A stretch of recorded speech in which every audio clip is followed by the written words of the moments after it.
انسان اصل میں انسیان ہے جو اپنا عہد بھول جانے کی سبب سے انسان بن گیا۔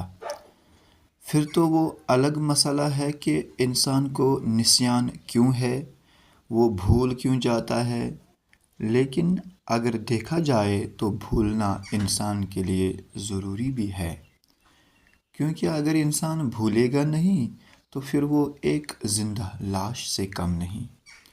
وہ اگر اچھی خبر سنے گا تو خوشی سے پھولے نہ سمائے گا اور اپنے آپ سے باتیں کرنے لگے گا، اور اگر کبھی کوئی لاٹری لگ گئی پھر تو وہ سوچ کی دنیا میں اپنی من پسند گاڑیاں خریدے گا اور بڑی بڑی عمارتیں بنوانے کی سوچ میں ڈوب کے مر جائے گا۔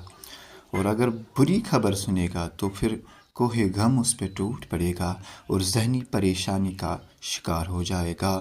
وہ پھر اپنے آپ سے ایسے باتیں کرنے لگے گا کہ اس کو کوئی دوسرا نظر نہیں آئے گا۔ نتیجہ یہ نکلے گا کہ وہ پاگلوں کی طرح شور کرتا نظر آئے گا اور جانور بھی اس سے مفر ہو جائیں گے۔ آخر کار اسے آب اجل آ کے لے جائے گا۔ اس طرح اس دارالفانی کو خیر باد کہے گا۔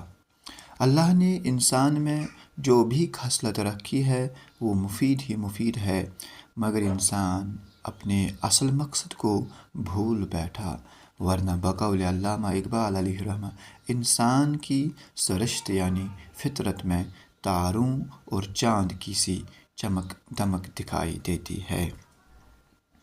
اگرچہ وہ یعنی انسان خاک ہی سے پیدا ہوا ہے۔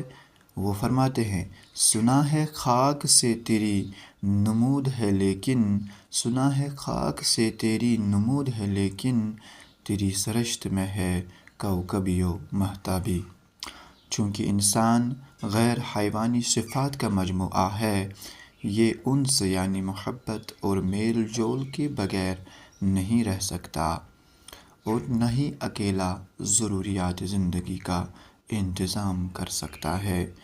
ایک طرف اگر انسان اشرف المخلوقات یعنی کراؤن آف کریشن ہے تو دوسری طرف غلطیوں کا پتلا۔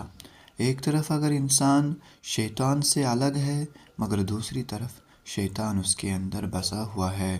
اسی لیے تو کہتے ہیں کہ یہ انسی شیطان ہے، کیونکہ اس نے اس وقت شیطان کا روپ دھارن کر لیا ہوتا ہے۔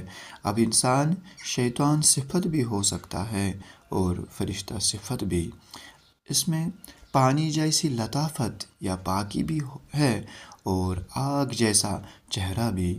یہی آگ پھر دو شکلوں میں ظاہر ہوتا ہے، ایک نار غضب اور دوسرا نار ہوس۔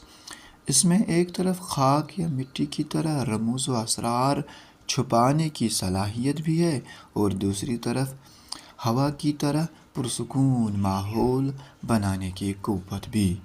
اس انسان کے بھی 100 چہرے ہوتے ہیں، ایک طرف تو یہ صلہ رحمی کرنے والا ہوتا ہے اور دوسری طرف سے قطع رحمی کرنے والا۔ ایک طرف سے اس کے دل میں اناد، غرور اور حسد نے جڑ گاڑ لی ہوتی ہے اور دوسری طرف شفقت، جانفشانی، جذبہ ایثار اور رحمدلی کے چشمے پھوٹتے ہیں۔ بالفاظ دیگر انسان ایک کان کی طرح ہوتا ہے جس میں سونا بھی ہوتا ہے اور کوئلہ بھی۔ ایک طرف یہ مظالم بھی ہوتے ہیں